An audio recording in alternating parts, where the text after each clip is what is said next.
来关心咱国内在地消息，这台南的西拉雅原住民代表是去到行政院交出陈情书，因不满着政府提出着这平埔原住民族群身份法的草案，认为讲应该爱甲平埔族来加入这个原住民族的基本法的保障内底，互因会当有同款的权利，唔通阁另外来设专法。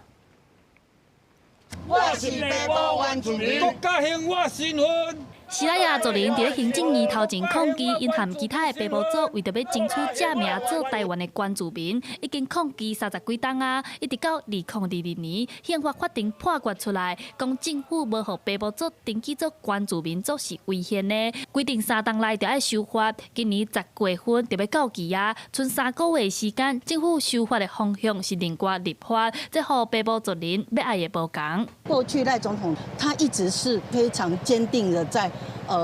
履行他的这个承诺，对西拉雅证明跟平埔族群证明的承诺，可是他可能忽视了他今天的这个承诺，行政机关并没有落实，